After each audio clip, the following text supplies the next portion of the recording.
because it wasn't exactly a surprise. It was a surprise, but The announcement came quietly, almost gently, as if the world itself were reluctant to disturb the peace of his final moments.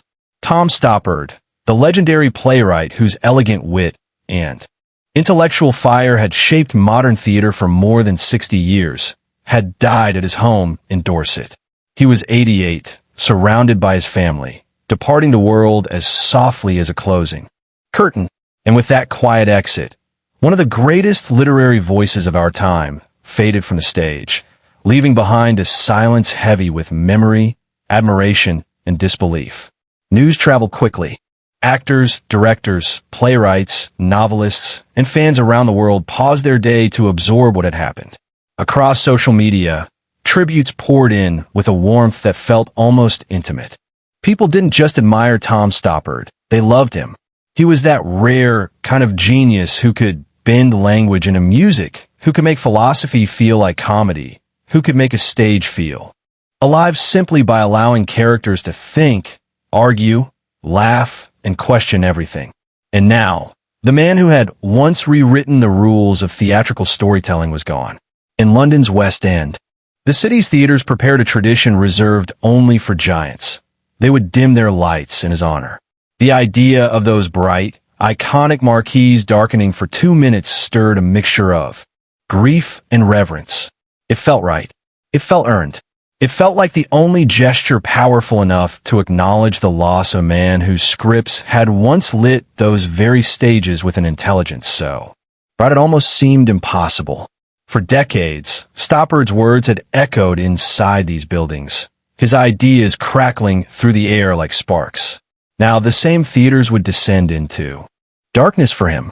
But behind the tributes, behind the admiration, behind the collective mourning, there was something else, something quieter and more profound.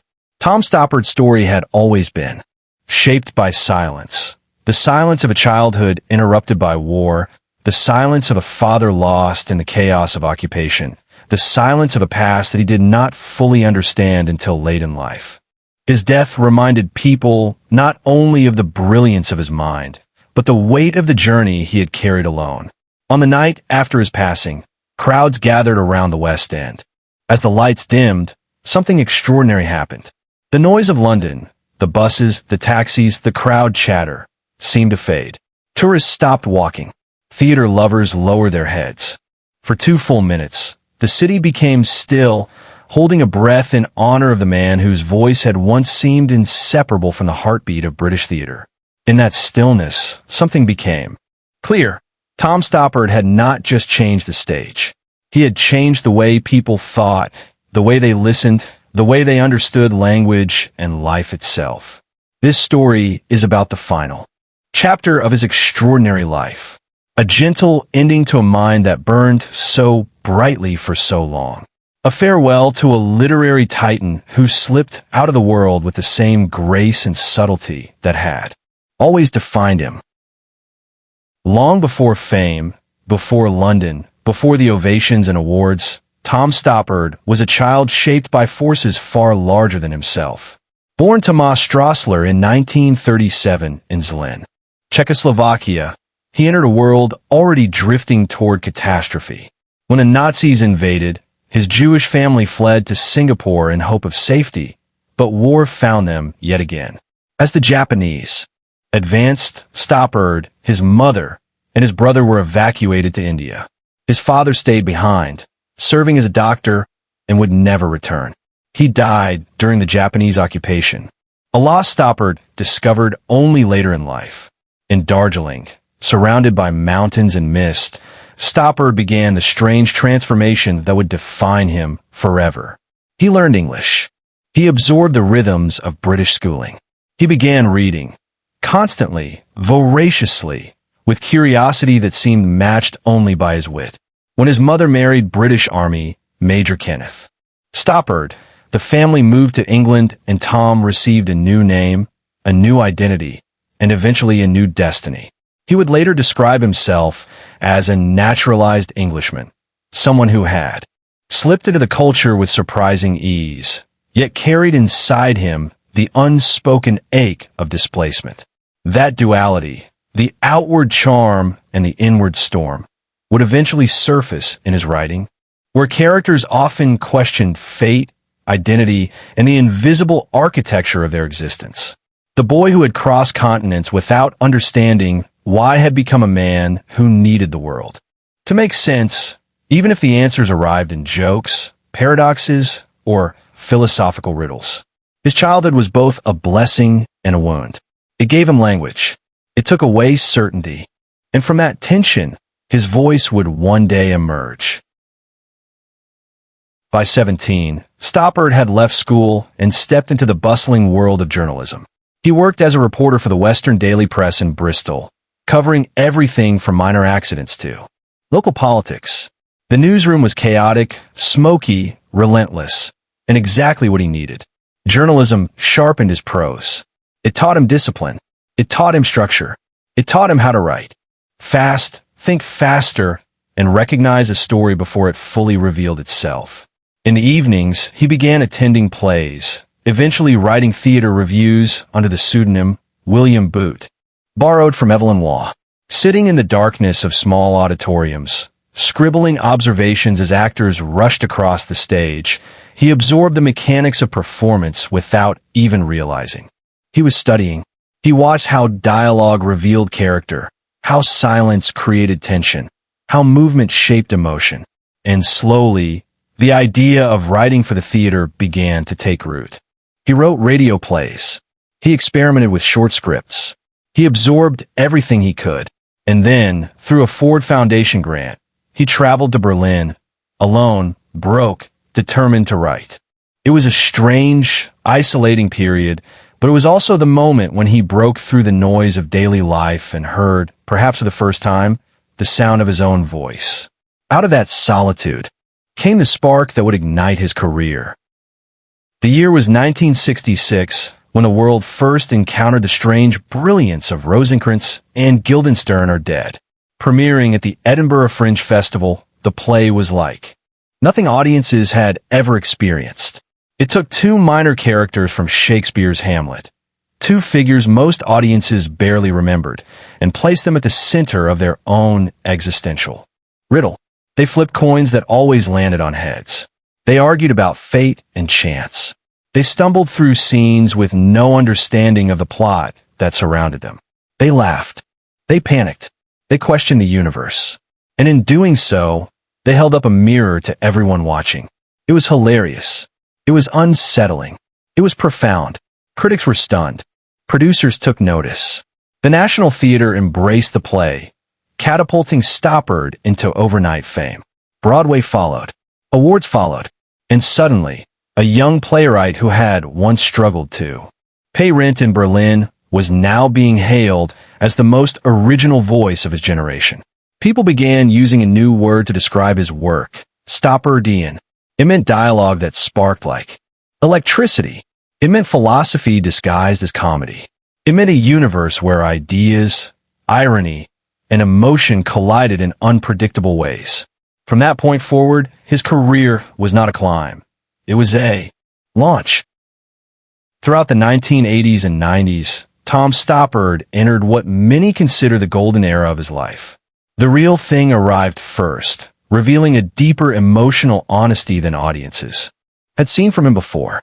It was a play about infidelity, love, marriage, and the brutal honesty required to make relationships survive. Audiences were unprepared for the vulnerability. Critics hailed it as a masterpiece of emotional intelligence. Then came Arcadia in 1993, a play so intricate, so elegant, so astonishingly constructed that many consider it one of the greatest works of 20th century theater.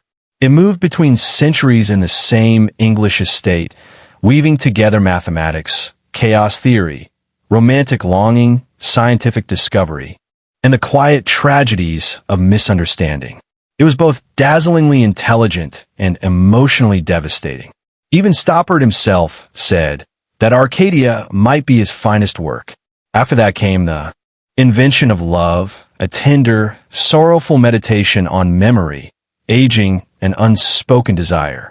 Watching the poet A.E. Houseman confront his younger self felt like witnessing a lifetime of regret unfold in real time. The play confirmed once again that Stoppard was not merely a mind, but a heart, and a deep one. In these years, critics no longer questioned whether he was a genius. They simply debated which of his plays deserved to be called his masterpiece. Although theater was his kingdom, Hollywood soon discovered that Tom Stoppard possessed a rare gift. He could fix broken stories. He polished dialogues. He restructured scenes.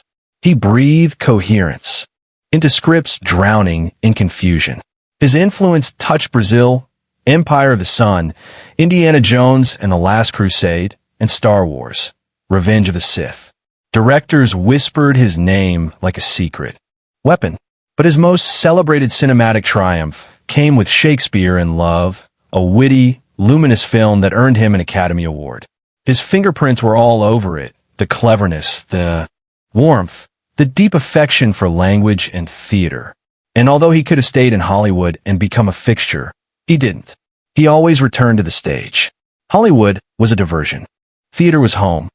For all his accomplishments, Tom Stoppard remained one of the most gracious figures in the creative world. Friends remembered him as gentle, curious, generous with praise, and endlessly supportive of younger writers. He listened with the kind of attention that made people feel seen. He laughed easily. He carried himself with quiet elegance, never arrogance. He disliked ideological rigidity, preferring nuance, freedom of thought, and human complexity. He avoided the loud extremities of political theater, yet wrote passionately about freedom, truth, and the cost of silence. As he aged, he became more reflective, more aware of the parts of his life he had once set aside, especially his Jewish heritage and the family he lost to the Holocaust. Behind the legend was a man who enjoyed dinners with friends, who loved the chaos of rehearsals, who found comfort in books stacked everywhere, who carried his success lightly. A man defined not only by genius, but by kindness. In his final years, Stoppard turned inward, confronting the history he had only discovered in adulthood. Out of that reckoning came Leopoldstadt, a play that many called his most intimate and heartbreaking. It was a tribute to the families erased by history, a memorial in dialogue, a final testament to the past he carried quietly for so long.